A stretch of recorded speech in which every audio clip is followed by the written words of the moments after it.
A little girl went missing from Washington, D.C. in March of 2014. She was 8 years old. She had last been seen at a homeless shelter where her family was staying, handed off, according to witnesses, to a janitor who worked there. And here is the part that should stop you cold. Her school had not seen her in 11 days. 11 days of empty seats, unanswered calls, and no welfare check. 11 days before anyone filed a police report. Her name was Relisha Rudd, and what happened to her, and what was allowed to happen to her, is one of the most devastating failures of child protection in modern American history. Washington, D.C. is the capital of the most powerful country on Earth. It is also a city where, in 2014, more than 7,000 people were experiencing homelessness, and where the systems meant to protect its most vulnerable residents were in many cases stretched to the breaking point. Relisha Rudd was 8 years old, a second grader, full of energy and personality, according to everyone who knew her. She loved dancing. She was bright. She deserved every chance a child deserves. But Relisha's life had not been easy. She and her family, her mother Shamika Young, her stepfather Tony Young, and her siblings were living at the D.C. General Hospital Family Shelter. D.C. General was the city's largest family homeless shelter, a converted hospital that by 2014 was housing hundreds of families in conditions that advocates had repeatedly described as unsafe and overcrowded. It was in this environment, transient, chaotic, and underfunded, that Relisha came into contact with a man named Khalil Tatum. Khalil Tatum was 51 years old. He worked as a janitor at D.C. General Shelter. According to investigators, Tatum had begun developing a relationship with Relisha over the months prior to her disappearance, buying her gifts, taking her on outings, and critically, ingratiating himself with her mother. Tatum reportedly told Relisha's mother and school officials that he was a doctor, specifically that he was her physician and needed to take her to medical appointments. He allegedly provided the school with forged doctor's notes to explain Relisha's absences. Those notes were accepted. No one verified them. No one called the supposed doctor's office. No one asked Relisha's actual medical provider if they had a patient by that name. The last confirmed sighting of Relisha Rudd was March 1st, 2014. According to investigators, she was seen leaving D.C. General Shelter with Khalil Tatum. She did not go to school that day, or the next day, or the day after that. For 11 days, Relisha Rudd's second grade classroom at Marie Reed Elementary School sat with an empty seat. School officials had received forged notes, allegedly written by Tatum, claiming she was ill and under a doctor's care. Those notes, according to investigators, were accepted without question or verification. 11 days. She was 8 years old, and no one called the police. This detail is important because it speaks to what happens when institutions treat paperwork as a substitute for actually checking on a child. According to court documents and investigative reporting, the school received multiple absence notes purportedly from a physician. Those notes satisfied the school's attendance protocol. A welfare check was never initiated. In the meantime, according to investigators, Tatum had also been accessing hotel rooms in the D.C. and Maryland area, renting rooms under various names, moving frequently, and, according to surveillance footage, doing so sometimes with Relisha present. It was not until March 12th, 11 days after Relisha was last seen, that the D.C. Child and Family Services Agency filed a missing person report with police. The school had escalated a concern. The system had finally moved. But by then, Khalil Tatum had already begun to disappear as well. Once the missing persons report was filed, D.C. Metropolitan Police moved quickly. Relisha's photo was circulated across the city and nationally. The FBI joined the investigation. the case was classified as a critical missing child case. Investigators quickly focused on Khalil Tatum.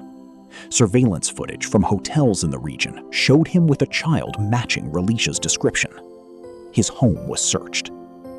A disturbing picture began to emerge. On March 19, 2014, 1 week after Relisha was reported missing, police made a discovery that reframed the entire investigation.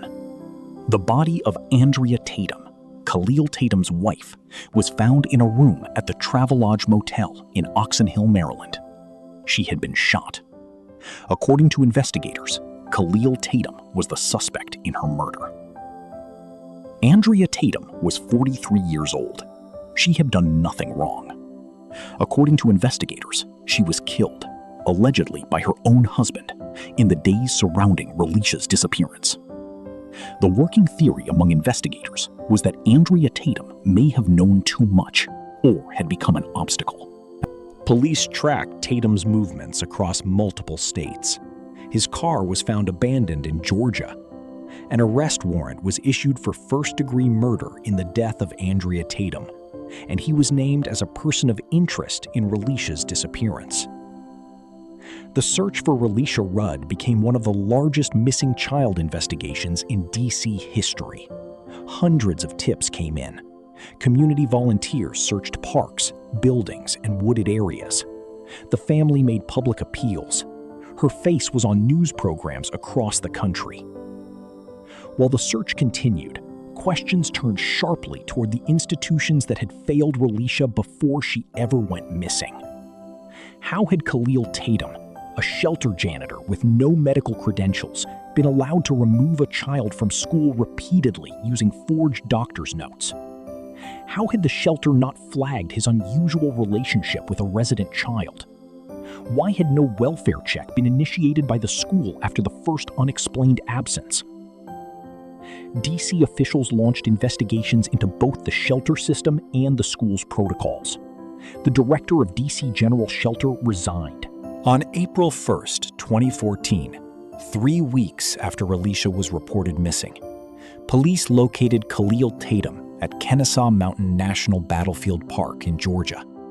He was found with a self-inflicted gunshot wound and died shortly afterward.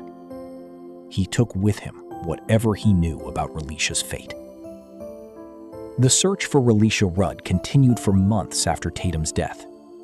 In July 2014, human remains were discovered in a wooded area of Kenilworth Park in northeast Washington, D.C., near where investigators believed Tatum had been in the days surrounding her disappearance.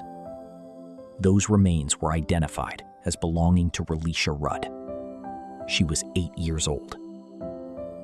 The medical examiner was unable to determine the exact cause of death due to the condition of the remains. No charges were ever filed in connection with Relisha's death, because the only suspect was already dead. In terms of criminal accountability, the case closed with Tatum's death. No one else was charged with a crime in connection with Relisha's disappearance or death. Her mother, Shamika Young, and stepfather, Tony Young, faced scrutiny from investigators and from the public. Child welfare records were reviewed. According to reporting at the time, there were prior contacts between the family and Child Protective Services. However, no criminal charges related to Relisha's case were ultimately brought against her parents. The institutional failures, the shelter, the school, the oversight agencies, resulted in policy reviews, resignations, and reforms. But no individual faced criminal prosecution for those failures. In the wake of Relisha's case, D.C. General Family Shelter came under sustained pressure. Advocates had long called for the facility to be closed, citing dangerous and inadequate conditions. In 2018, 4 years after Relisha's death, D.C. General was finally closed and replaced with smaller, community-based shelter facilities across the city. The school district updated its attendance verification protocols. Requirements around following up on extended absences were tightened. Background check requirements for shelter staff were reviewed. But for the advocates and family members who had known Relisha, reforms on paper were never the point. The point was that a child who deserved protection had been failed by every institution that should have kept her safe. In Washington, D.C., Relisha Rudd's name has not been forgotten. Her case prompted ongoing conversations about the intersection of homelessness, child welfare, and institutional accountability in American cities. In 2015, a D.C. law was named in her honor, the Relisha Rudd Missing Children Alert Amendment Act, which strengthened the requirements for reporting missing children from homeless shelters and group facilities, and required more immediate coordination.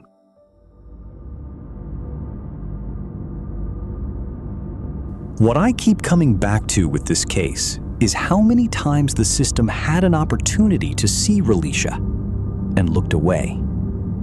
11 days. That is not a gap in the system. That is a collapse of it. A child does not miss 11 days of second grade without something being profoundly wrong.